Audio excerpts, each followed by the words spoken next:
All right, I want to talk about wedge play now. Okay, so the key to shooting good scores in golf: no penalties off the tee, or being in the fairway, being in the fairway off the tee, being a good wedge player, less than 30 putts. Okay, those are the keys to being a good golfer shooting in the 70s. So I want to talk about the wedge play today. You're going to be faced with a wedge shot on just about every single hole. Okay, whether it's 20 yards or 80 yards or 100 yards, there's going to be so many times where you're going to have a wedge in your hands. Okay, so let's talk about the half wedge first. That's going to be where we start. Okay, so how do we be good with our wedges? First, we learn how to hit that half wedge shot. So the first thing we do with our setup is we open our stance a little bit, our stance, our shoulders, everything's open a little bit, and then the ball is placed kind of off of our back big toe. Just kind of like this. See how my hands are pressed nice and forward, my stance is open, my hands are so much more forward of my club head. Okay? All right, so that's kind of the setup part of this. I also choke up. All right, definitely choke up, give yourself a little bit more control, and then maybe a little bit of weight and pressure on your front foot. And then I want you to feel a half a swing. Okay, that's going to be our benchmark, is a half a swing with our wedge. So whatever you feel a half a swing is, if you feel this is a half a swing, or you feel this is a half a swing, whatever you feel a half a swing is, whatever is comfortable for you to say, that's half, I'm going to stop right there. For me, it's right there. I will stop in the same spot every time if I just swing it to there. So that's kind of my half wedge shot. All right. Now I have 4 wedges in my bag. You guys should all have 3 or 4. I have 4 because my irons are lofted, kind of strong, so I need to have 2 gap wedges. But you guys should all have a pitching wedge, a gap wedge, and a sand wedge. All right. Some of you may have 2 gap wedges if you have stronger lofted clubs. For wedge play and wedge practicing, we always are just going to use our 3 most lofted wedges. So for me, that's a 58-degree sand wedge, a 53-degree gap wedge, and then another 47-degree, or 40, I think it's 48 degrees gap wedge. Okay, so we're going to have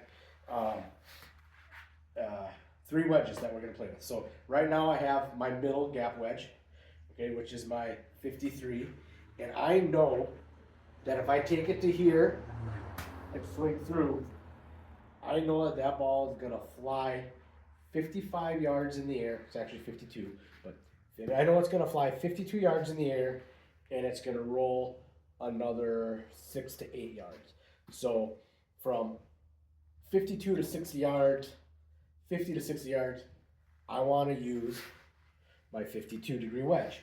Now, if I go and I grab my 58-degree wedge, I can take the same swing, that half swing, again choked up, that half swing, and turn through, so the same exact swing, but this one flies about 45 yards and rolls out maybe about 5. Okay, so this one I'm going to use from 45 to 50 yards. My other gap wedge I'm going to use from like 55 to 60, and then my third gap wedge, my least lofted one, this one, if I make kind of that 3/4 swing, this is going to fly about 60 or 65 yards and then roll out 68, 70 yards. Okay, so now with 3 wedges and the same swing with all 3 wedges, I've covered 40 to 80 yards, basically. All right, and it's the same swing, whether I'm hitting the ball 40 yards or 80 yards, it's the same swing, because all I'm doing is changing clubs. Your yardages are obviously going to be different. Your ball may check up more, it may check up less, so you're going to have to play around with it and practice this, but that's what we do. We practice it, right?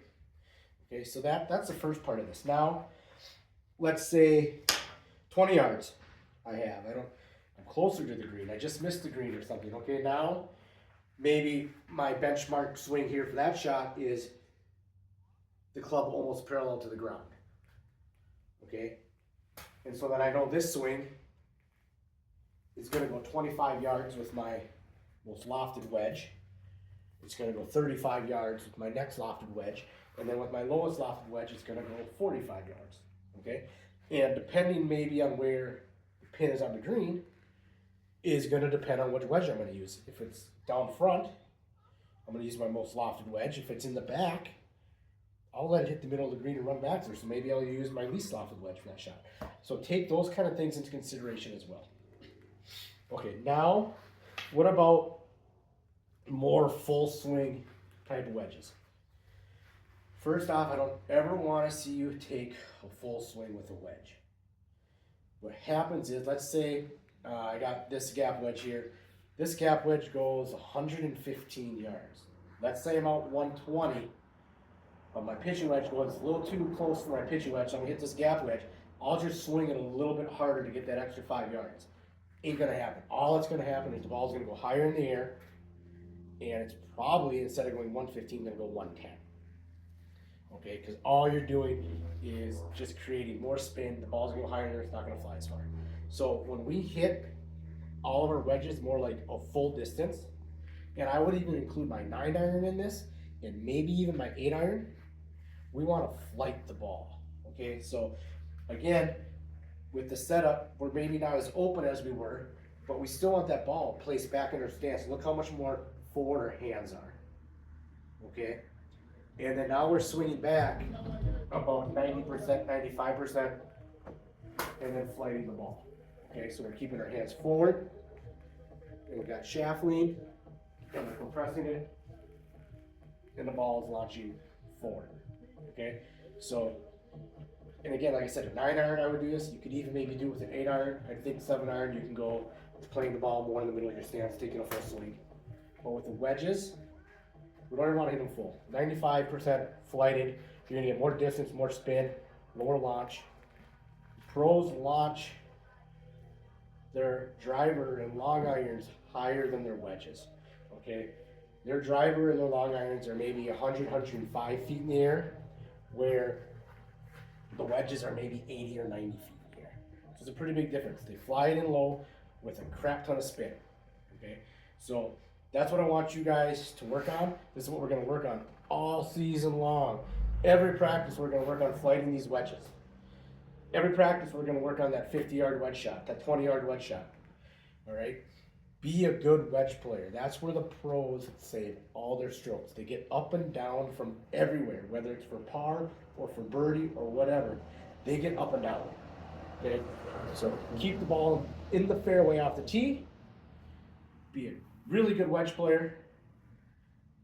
30 putts or less. Well, 29 putts or less. All right? All right. Let's get to work. Have a good practice.